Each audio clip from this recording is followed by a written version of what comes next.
আজকে আমরা দেখব একটি সংখ্যার যদি আমরা পাওয়ার করি তাহলে যে সংখ্যাটি আসবে তার একক স্থানে কত হবে সেই নিয়মগুলো দেখব।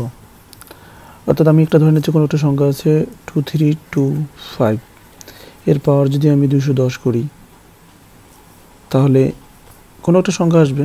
আমি পুরো সংখ্যাটা বলছি না, আমি বলছি যে এর একক স্থানে যে অঙ্কটা আসবে সেটা কত, সেটা বের করার নিয়ম দেখব। সেই সংখ্যাটি এমন হতে পারে 2341 হতে পারে, তারপর 22, সেই ক্ষেত্রে একক স্থানে কত আসবে, কিংবা সংখ্যাটি 437 হতে পারে, তার পাওয়ার 35, সেই ক্ষেত্রে একক স্থানে কত আসবে। এই যে একক স্থানীয় অঙ্কগুলো বের করার যে নিয়ম সেটা আজকে আমরা দেখব। তো আমরা দেখে নিচ্ছি, ধরে নিচ্ছি কোনো একটি সংখ্যা যার শেষে 1 আছে, এখানে কি আছে আমি জানি না, এদিকে অনেক কিছু ছিল, এবং আরেকটি সংখ্যা। তাহলে এই সংখ্যাটির পাওয়ার যদি আমি 2 করি তাহলে কি হবে, তাহলে এই সংখ্যাটি 2 বার গুণ হবে। আচ্ছা, এটা এভাবে গুণ চিহ্ন দিয়ে দিলাম। তাহলে আমরা কি জানি, যখন গুণ করি তখন এককের ঘরের সঙ্গে এককের ঘরের গুণ হয়, তাহলে 1 1 1। আমি জানি বাঁদিকে কোনো সংখ্যা আছে, কি আছে জানি না, বাট আমি ডান দিকের যে একক স্থানীয় অঙ্ক সেটা কিন্তু বের করে নিলাম, 1 হলো। অর্থাৎ এই সংখ্যাটিকে যদি আবার গুণ করতাম সেই সংখ্যাটি, তাহলে কি আবার সেই আমাদের এককের ঘরে তো 1ই ছিল, সেই 1-এর সঙ্গে গুণ করলে তো আবার সেই 1ই হবে। অর্থাৎ আমি কোনো একটি সংখ্যা, সেই সংখ্যার এককের ঘরে যদি 1 হয় এবং তার পাওয়ার যদি 0 বাদে অন্য যে কোনো সংখ্যা হয়, অর্থাৎ 2 3 4 5, এখানে যাই থাকুক না কেন পাওয়ার 0 ছাড়া এখানে যদি অন্য কোনো সংখ্যা থাকে, তাহলে যে উত্তরটি আসবে তার একক স্থানীয় অঙ্ক কিন্তু একই হবে। একইভাবে 5-এর ক্ষেত্রেও তাই হয়, কারণ আমরা কি দেখছি, 5-এর সঙ্গে 5 গুণ করলে 25 হচ্ছে, আবার তো আমি 5 গুণ করব, অর্থাৎ এখানে যাই থাকুক একক স্থানে 5 হবে। আবার যখন এর সঙ্গে 5 গুণ করব, এদিকে যাই থাকুক একক স্থানে কত হবে, 5 5 25। অর্থাৎ আমি দেখতে পাচ্ছি, যদি কোনো একটি সংখ্যা আমি ধরে নিলাম সেই সংখ্যাটা 3245, তার পাওয়ার যদি 1 2 3 4 5 6 থাকে, তাহলে যে সংখ্যাটি আসবে তার একক স্থানে 5 আসবেই। অবশ্যই মনে রাখতে লাগবে, এই যে পাওয়ারগুলো সেগুলো কিন্তু শূন্য হবে না, কারণ কোনো সংখ্যার পাওয়ার যদি 0 হয় তাহলে তার মান 1 হয়। একইভাবে 6-এর ক্ষেত্রেও একই নিয়ম, কারণ আমরা দেখছি, ধরে নিচ্ছি 6-এর পাওয়ার 5 আছে, তাহলে কী হবে, প্রথমে 6-এর সঙ্গে 6 গুণ কত হবে 36, আবার তার সঙ্গে আর একটা 6 গুণ হবে, কারণ 6-এর পাওয়ার কত ছিল, 5 ছিল, আমরা 2টা গুণ করে এনেছি, তাহলে আরেকটা গুণ করলাম। আমি এদিকটা ছেড়েই দিচ্ছি, কিন্তু দেখে নিচ্ছি এককের ঘরে কত আসে, তাহলে 6 6 36, হাতে যা আছে এগুলো আমি লিখলাম না। তাহলে আমি যদি আবার 6 গুণ করি তখন কি হবে, আবার 6 6 36 হবে, বাঁদিকে কিছু তো থাকবেই, তাহলে আবার আর একটা 6 গুণ হবে, কারণ আমি 6 পর 5 দিয়েছিলাম, তাহলে 6 6 36, এখানে 6 লিখলাম, বাঁদিকে কি হবে সেটা পরের বিষয়, কিন্তু আমি দেখতে পাচ্ছি এককের স্থানে 6 আসতেছে। অর্থাৎ আমরা কি দেখলাম, যে 1 5 এবং 6-এর ক্ষেত্রে কি হচ্ছে, একক স্থানীয় অঙ্কে যদি সেগুলোই আসছে। তাহলে আমি যদি একটা উদাহরণ হিসেবে বলি, কোনো একটা সংখ্যা নিলাম 2351, এর পাওয়ার যদি আমি 1000ও করি, তাহলে কিন্তু আমি যা জানি বাঁদিকে কি আসে আসুক, একক স্থানীয় অঙ্কে 1 হবে, কারণ এই 1 বারবার 1-এর সঙ্গে গুণ হতে হতে যতবার গুণ করে না কেন শেষে কিন্তু 1ই আসবে। ঠিক তেমনই যদি আমি কোনো একটা সংখ্যা নিই 4235, তার পাওয়ার যদি আমি 2000ও দেই, সেক্ষেত্রেও কিন্তু যেহেতু এই যে মেইন সংখ্যাটি ছিল 4235, এর একক স্থানীয় অঙ্ক কত আছে, 5, অর্থাৎ এই 5, তাহলে যে উত্তরটি আসবে তার কিন্তু একক স্থানীয় অঙ্কে 5ই আসবে। একইভাবে যদি আমি আরেকটা সংখ্যা নিই 78246, তার পাওয়ার যদি আমি দিই 30,000, আমি যদি 40,000ও দিতাম তবুও কিন্তু যে উত্তরটা আসতো তার একক স্থানীয় অঙ্কে 6 আসতো। তাহলে এই ক্ষেত্রে দেখলাম 1 5 এবং 6-এর নিয়ম একই রকম।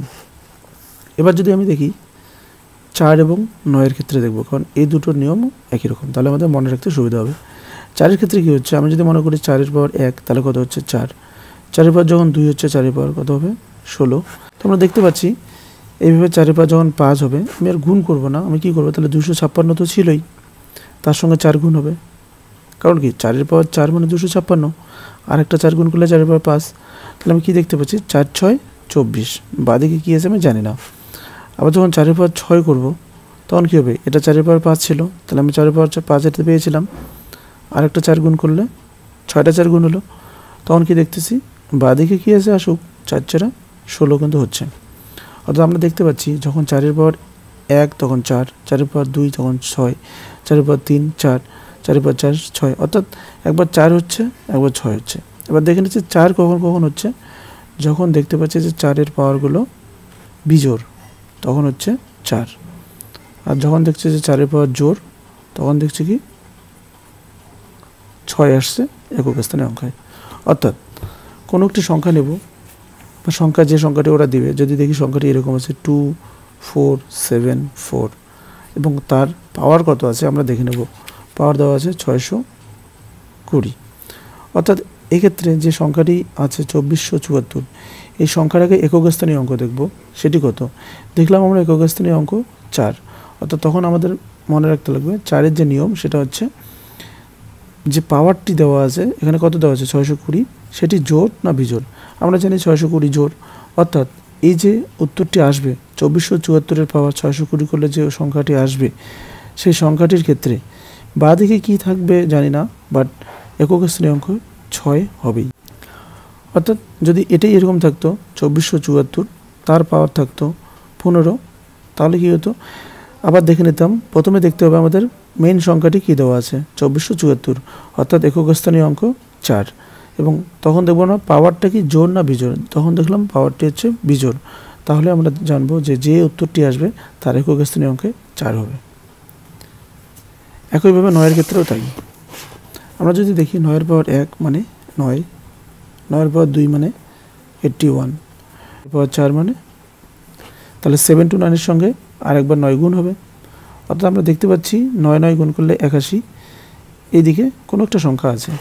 আবার 9-এর পাওয়ার যদি আমরা 5 করি তাহলে কী হবে, এই যে যে সংখ্যাটি এসেছিল যার একক স্থানে 9 ছিল তার সঙ্গে আরেকটা 9 গুণ হবে, তাহলে দেখতে পাচ্ছি 9 একে 9, আবার 9-এর পাওয়ার যখন 6 করব তখন কি হবে, এখানে তো 9 ছিলই, অর্থাৎ 9-এর পাওয়ার 5টা আগে আমরা লিখলাম, তার সঙ্গে 9 গুণ করলাম, তাহলে 9 9 গুণ করলে 81, এদিকে কোনো না কোনো সংখ্যা আছেই। অর্থাৎ আমরা দেখতে পাচ্ছি যখন পাওয়ারগুলো বিজোড় হচ্ছে তখন 9 আসছে, আর যখন পাওয়ারগুলি জোড় হচ্ছে 2 4 6 তখন কিন্তু সবগুলোই একক স্থানীয় অঙ্ক 1 আসছে। অর্থাৎ এক্ষেত্রে আমাদের মনে রাখতে লাগবে 9-এর পাওয়ার যদি বিজোড় হয় তাহলে একক স্থানীয় অঙ্ক 9 আসবে, আর 9-এর পাওয়ার জোড় হলে একক স্থানীয় অঙ্ক 1 আসবে। তো উদাহরণ নেই 2 3 7 9, এটির একক স্থানীয় অঙ্ক কত 9, তখন আমরা দেখব পাওয়ার কত, অবশ্যই পাওয়ার 0 হলে হবে না, কারণ 0 হলে এটির মান হবে 1। এখানে যদি আমরা দেখি পাওয়ার আছে 157, তখন আমরা কি দেখলাম যে যেহেতু 157 একটি বিজোড় সংখ্যা, তাই এই যে উত্তরটি আসবে তার একক স্থানীয় অঙ্ক 9 হবে। বাঁদিকে কী হবে তার জন্য আমাকে বের করতে হবে, কিন্তু একক স্থানীয় অঙ্ক 9 হবে, এটুকু বোঝা গেল। আবার যদি একটা সংখ্যা দেয় 2 4 6 8 9, এর পাওয়ার যদি দেয় 50, অর্থাৎ কি আমরা প্রথমে দেখব যে আসল সংখ্যাটি কি দেওয়া আছে 24,689, তাহলে এর একক স্থানীয় অঙ্ক 9, তখন আমাদের দেখতে হবে যে পাওয়ারটি কী আছে, এখানে দেখলাম পাওয়ারটি 50, যেটি একটি জোড় সংখ্যা, অর্থাৎ যে উত্তরটি আসবে তার একক স্থানীয় অঙ্ক 1 হবেই, পাওয়ার 50।